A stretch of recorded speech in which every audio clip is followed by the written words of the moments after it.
Developing today, new revelations about hostage Prince Harry. That's what the royal family are calling him, amid plans for, wait for it, a reconciliation with King Charles at the Invictus Games. However, the Daily Telegraph is reporting that Harry's hopes for reconciliation with the king are doomed, and it appears unlikely that he will ever be welcomed back with open arms. So what's really going on between the British royal family and Prince Harry? We'll get analysis from Brittany, editor of the Royal News Network, in just one moment. But what I'm finding increasingly fascinating is that it is actually reporters who are operating outside the official royal rota, and you know I've been saying this for a long time, who are delivering the truth about quite how bad this relationship has got. So I wanted to share with you Tom Sykes, who's the European editor-at-large for the Daily Beast, but very much tapped into the royal family, explaining in very colourful terms basically why and how much William now hates his brother. William being determined that when he becomes king, he will strip Meghan and Harry of their royal titles. Can you just give us a bit more detail? William absolutely loathes Harry. He despises Meghan. Him and his circle completely blame Meghan for what has happened. Can they still use the name Sussex if they lose HRH? Yeah. They can. I mean, okay. absolutely fine. Like, that is not unusual. Like, you'll often, or Eddie Norfolk, or do you know what I mean? All that kind of thing. So bizarre. English people are so bizarre. These traditions are so odd. They're so odd. And that is normal. So the Sussex thing is not in danger. It's the HRH bit, It's which the that's HRH. not actual title. It's called a style. But it's you know, the HRH is very rare. It is very valuable, and it is very dangerous if it gets devalued. And I think William's point is that they have devalued it and they have betrayed it, and it can be removed very easily, and it should be. And I think also for William, it's where drawing a line under the whole thing. It's like, stop going on about reconciliation. Let's just not talk about this anymore. We're taking the HRH off you. Good luck. See you later.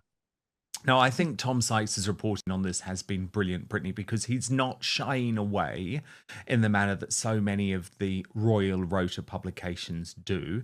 He's just being honest. I know what he's saying is totally true. It backs up my reporting of many years. There's no going back for William and Harry. William despises Harry. This is not like, oh, I'm a little bit annoyed. Maybe there's a way to make up in the future if you divorce Meghan or whatever. It's like, no. It's over.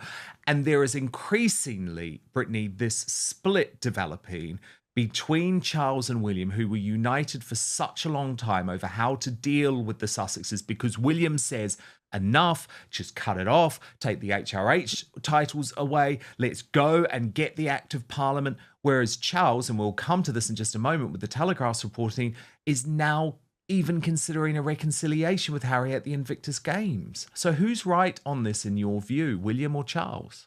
Let's get right to the bombshell. Sources close to the royal household are now saying that Prince William loathes his brother and despises Meghan Markle. Not dislikes, not disapproves. Loathes. Despises. That level of emotion doesn't happen overnight. It's the product of years of betrayal, drama, and damage. No. That deep resentment has reportedly turned into action. Prince William is said to be the main force blocking any chance of Harry and Meghan returning to royal life. Not King Charles. Not the courtiers. William is right here. Harry and Meghan 100% are devaluing the royal brand, or specifically the British royal family brand. And while that might be sort of a very American notion, but when you have a brand, let's say like Coca-Cola, any competitor or anybody trying to, let's say, sort of mimic what they do will be sued into oblivion and be completely and utterly destroyed. That's how sort of businesses run. And the royal family, at least in this instance, should run the same way. Harry and Meghan, by their antics, are devaluing what it means to be royal, specifically British royal, what it means to have an HRH or a Duke and Duchess title, what it means to be in the line of succession. Their antics, I think, 100% undermine the work that Charles is doing. And his best route here is just to say, hey, you guys are still technically family. We may have some sort of relationship, but we have to protect the institution. He needs to act like a king here and protect the institution. Harry and Meghan have made their choices and they get to live with the consequences. And I think William sees it that way. And that's where everything should be going, is figuring out how to make sure, especially that this doesn't happen in the future, how to make it clear to anybody marrying in, anybody who is taking on the role of a working royal, that, hey, you have, let's say, options here. But if you do take the Harry and Meghan route, there will be immediate consequences. You won't be let back in. You'll lose your titles. You'll lose places in line of succession or something like that, just because there has to be a way to, I hate to say it, but keep people in line, because you don't want another Harry and Meghan disaster. And to be fair as well, this has happened in other royal families. There have definitely been some spares that have gotten in a lot of legal trouble and have had various scandals in other royal families. So this is not a isolated incidents. And as obviously this modern world where there's a lot more ways to make money, you could say a lot more ways to trade off the royal title, and there's less of a role for spares as time goes on, they have to figure out a way to make sure everybody knows, hey, you are part of this family, and that requires certain sacrifices. And if you can't make those, that's fine. You can still be part of the personal family, but the monarchy as an institution, you're gone. I know, but it's just not, and by the way, it's obviously what the late Queen did with Prince Andrew, but it's not where Charles's head is at. And that's why I wanted to share with you this really fascinating report from Camilla Tominey, who is the well-connected associate editor of the Daily Telegraph, which is, Brittany, like the royals' favourite newspaper in the United Kingdom. What they report usually does tend to at least have some type of stamp of royal approval. So this is what Camilla's reported. As far as the wider royal family are concerned, they believe they did everything in their power to make the Duchess feel welcome and view the Duke, once nicknamed the hostage by palace staff, to be enthralled by his wife. Some had questioned whether the marriage would go the distance, but are now resigned to the fact that the Duke will never return to Britain. Now his children are being brought up in America with US passports and accents. The talk now, this is speaking of Charles and his health, Brittany, is that he may die with cancer, but not of cancer, following a rigorous treatment program. One concession to his health and advancing years that has been made, however, is that it appears unlikely he will ever move from Clarence House to Buckingham Palace after the restoration is complete in 3 years' time. By the way, he was never going to move in to Buckingham Palace, right? He couldn't stand it, doesn't want to live there. So I think he's, in a way, using the health situation to hide behind that. Anyway, then we get to the situation with Harry, where Camilla reports, equally exploratory have been discussions about if or when father and son could ever be reunited, with some mooting that the next Invictus Games could provide an opportunity when it is held in Birmingham in 2027. Mindful of the Duke's recent televised olive branch, the palace has even carried out discreet polling to find out how many people were aware of the BBC interview. Over 80% of Brits weren't, yet there is an awareness that the impasse cannot continue forever, not least if it starts to reflect badly on the king. Serious concerns remain, however, about the intimate contents of any meeting ending up in the public domain, which is the main reason the king is no longer taking his youngest son's calls. The irony of the palace's predicament has not been lost on aides, who had grown used to the Duke regularly complaining about stories ending up in the press he claimed had been leaked by royal staff. Eyebrows were raised when the Sussex's spokesman briefed that they had not been invited to the king's 75th birthday celebrations in 2023. Were there to be a public reconciliation at the Invictus Games, it is hoped it would also involve Prince Archie and Princess Lilibet, who will be 8 and 6 by then. The king last saw his youngest grandchildren during the Platinum Jubilee in 2022. Let's not forget what got us here. In Spare, Harry didn't just criticize his brother. He dragged him. He called him physically violent, emotionally cold, and accused him of enabling racism in the palace. He shredded William's character on a global stage. And all for what? A book deal. A few $1 million. Some fleeting sympathy. But it cost something much more important. Trust. Family. Brotherhood. And for William, there may be no coming back from that. Now let's talk about Meghan's role in all this. Many believe she was the final catalyst. the wedge between the brothers. From the rushed royal wedding to the rift with Kate, to the Oprah interview to the endless press leaks, William has watched Meghan reshape Harry's entire life and burn the bridge back home.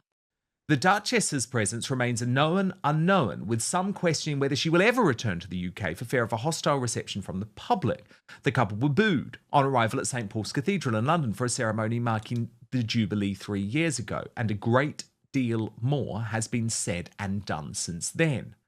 As ever, security remains the barrier, with the Duke continuing to insist that he and his family aren't safe returning to Britain without the armed Metropolitan Police bodyguards who used to protect them when they were working royals.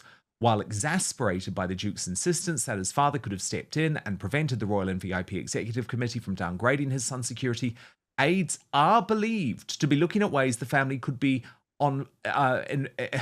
enveloped into the King's security arrangements were he to make an official royal visit to the Games. The Prince of Wales, as in William's involvement, remains unlikely after the Duke revealed the gory details of a brotherly brawl over a dog bowl and accused his sister-in-law of questioning what the Sussex's firstborn might look like along with the King. Although the heir to the throne is no longer as angry as he was, those who know him believe there is no way back. The prevailing attitude is to let sleeping dogs lie. After it was announced in January that the Princess of Wales is in remission following abdominal surgery and chemotherapy, the Waleses are under growing pressure to increase their workload amid concerns they may be spending too much time with their immediate family instead of supporting the firm, alive to the need to be as visible as possible while remaining hands-on parents. Brokering a reunion with the Duke, let alone the Duchess, would appear to be low down their priority lists. Like the King, they are also worried about the contents of any conversations making yet more lurid headlines. As far as the Crown is concerned, the institution will never reconcile with the Duke and Duchess of Sussex, but the royals are also a family, and as the Prince joked this week, some of them might not want to see you that much. It's a mixed bag. So, wow, Brittany, huge amount, okay, to pick up on in this feature in the Daily Telegraph. Firstly, this is an article that's very negative about William and Catherine. Did you notice that? I'm sorry, they've been doing so much, Brittany. Like, how dare Buckingham Palace or people close to Harry be suggesting that they're not pulling their weight currently for the royal family, given that William, remember, for a long time had to shoulder it all on his own when Catherine was undergoing chemo. So I'm not just saying this, I genuinely think that criticism of William is very much unfair.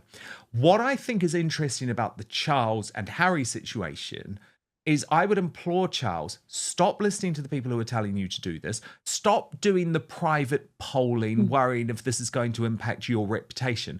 The public is with you. I don't think the public wants to see Charles bowing down to Harry at the Invictus Games in 2027. But am I wrong, Brittany? And what do you make of this reporting? I look at this whole situation and I can't help but think of the story of the prodigal son. Now, when you think of that, the prodigal son took money, went away, had parties, and then had to sort of grovel back and come to his father. And yes, he was welcomed home by his father at the end of that. But the father didn't go and chase the prodigal son down. The son had to recognize his mistakes and go to his father's house and sort of beg for forgiveness. And I think that's Harry's situation here. And Harry is just completely and utterly been horrible to his family. And the palace and Charles just can't forgive and just let go. That's not the situation here. Yes, you do forgive, but like this particular situation, Harry and his wife have tried now for years to undermine everything Charles and William are doing. And you don't just go, yeah, I mean, they're still family. Let's just welcome them back in. No, there needs to be a recognition on Harry's part that he did something wrong here. He's really never admitted to that. And because of that, Harry will never change. And so if you just welcome him back as if nothing had happened, you'll just end up with a bigger mess down the line. Harry has to be the one who comes on bended knee here, not Charles. And if Charles is thinking, well, I'm the head of the Church of England, I have to go and make amends. I mean, I think that's at the end of the day, that's should be something that happens, but Harry has to be the one who comes over first. And Charles can't be constantly bending to Harry because again, Harry's going to become a bigger brat, I would say, down the line. And so will his wife. You're just putting into their delusions that already exist. You're just feeding into them. So the best thing to do is sort of eliminate that and just make the line, the difference between what the cosplay royals are doing and what the rest of the royals are doing very, very firm. You have to make it firm. Family relationships are different, but the institution has to be protected. And Harry and Meghan, especially Meghan, she has no scruples. She does not care about Charles, the institution, William, anything. All she cares about is making money. And so it's best to just be sort of harsh here, to be quite honest. That's the only way to deal with Meghan, especially, I think. Very well put, Brittany. For William, this isn't just a family feud. It's a strategic invasion of the monarchy. One that left them exposed, humiliated, and struggling to contain the damage. So when people say he despises her, it's not petty. It's personal. So what does this mean moving forward? It means no royal comeback. No healing. No public reunion. Because even if King Charles entertains it, and that's a big if, William will never support it. And as the future king, his voice matters most. Meghan is obviously claiming, oh, the Americans they loved my moon bump video. They loved the twerking. I'm not so sure, because Mark Halperin, who is a political commentator in the US and has now launched a podcast on the Meghan Kelly network, is even diving into this with Meghan McCain. And she's talking to him about the moon bump theory. So, well, look, I'll get you to react, but have a look at the first part of their conversation. She released this to sort of prove, look, I look pregnant, except her stomach looks pretty weird in it. And I've had 2 babies. I know what a pregnant stomach looks like. To me, it looks a little weird. I'm not saying she's not actually pregnant in it, but it does look a little strange.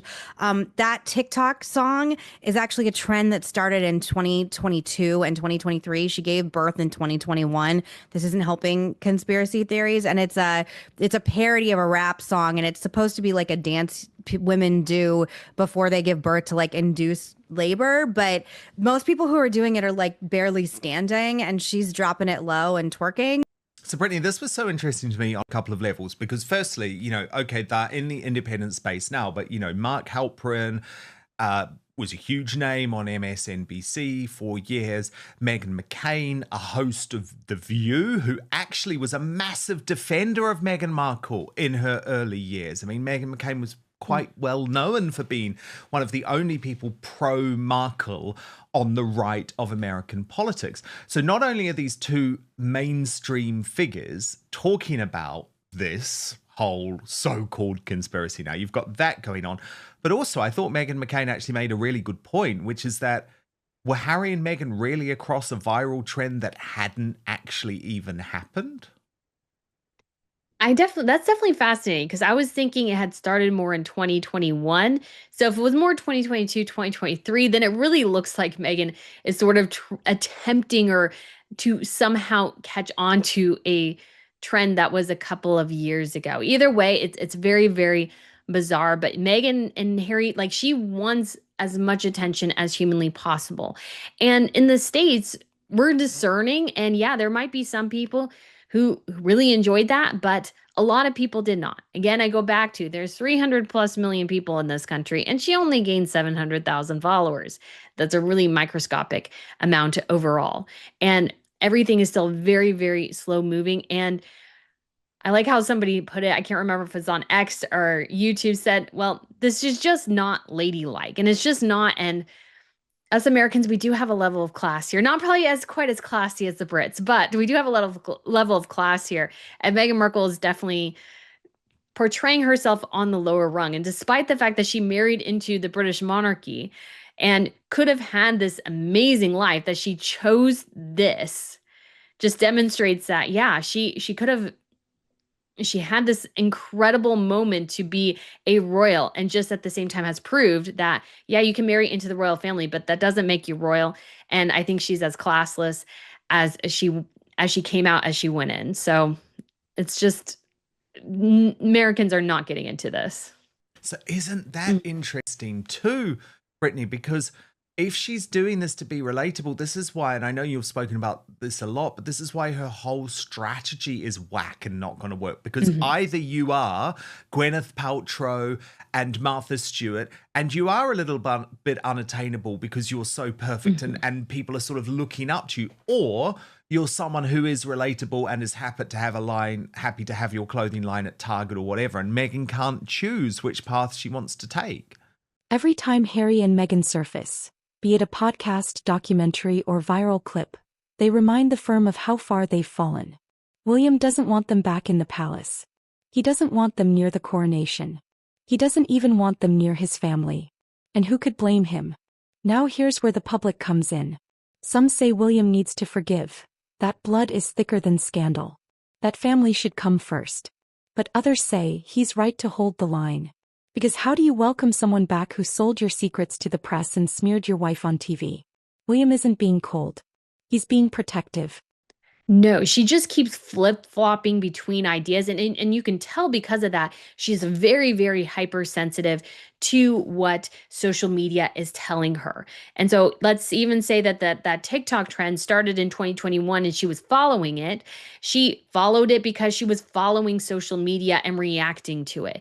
This is a woman who probably can't put down her phone, is constantly, she probably watches this program and my program and like so many other programs out there about her and is constantly trying to react to them. And unfortunately, when you're reactionary and you don't have a vision, you end up with a disaster because you need to really have a firm vision that is not influenced all that much by what people are saying. And you could say Gwyneth Paltrow is a great example of that. A lot of people think Goop is ridiculous, but it's a very, very successful company, in part because I think Gwyneth obviously has a good team around her. That's a huge chunk of it.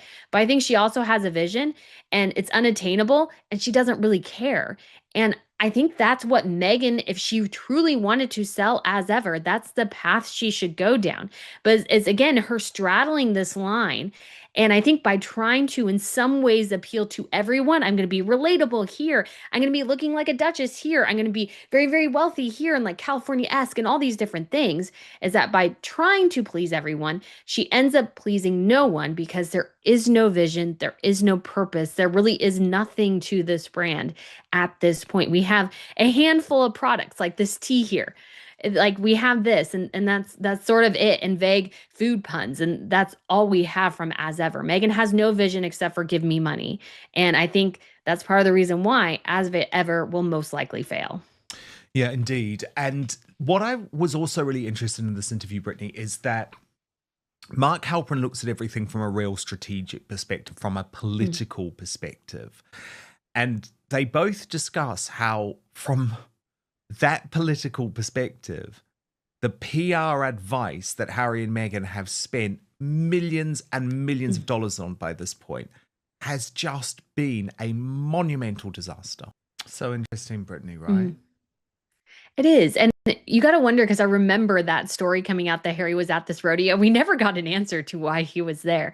But I think it's 100% true. My thought actually has always been in regards to Meghan Markle's suits money, because she really came into her royal marriage not with that much. She didn't own her house in Toronto.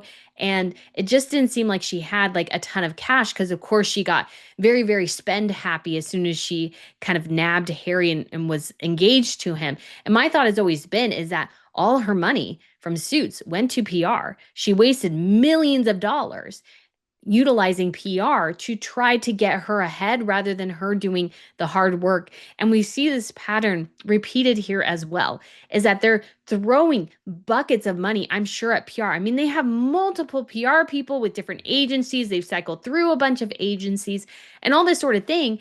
And everything keeps trending downwards. So the real answer here for Harry and Meghan's problems is Harry and Meghan. So if you can't eliminate them totally from the situation, then they are still their greatest problem.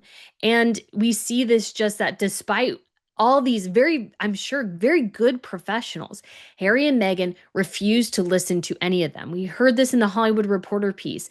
Meghan can make choice and Harry can make choice A, and they always make choice B or C, and it always goes wrong for them. And I think it's this pattern that's going on endlessly, because I just can't fathom as a PR person telling somebody, hey, launch every single product idea and podcast and television show idea you've ever had in 3 months. That's not a good strategy. It's a very messy strategy. And it comes from the fact that Meghan is still dictating things. She hires people, doesn't listen to them. They feel like they can't say no, and they just let her just drive herself into oblivion. And then they bow out as soon as it's convenient for them. But I imagine working with Harry and Meghan, that has to be the worst thing ever. At the end of the day, this isn't just about two brothers. It's about legacy, trust, consequences. Harry made his choice. Meghan made her moves. Now, Prince William is making his stand. Not out of cruelty, but out of survival. Because in the royal world, the crown doesn't protect itself. And if William's the one guarding the gates, the Sussexes are never getting back in.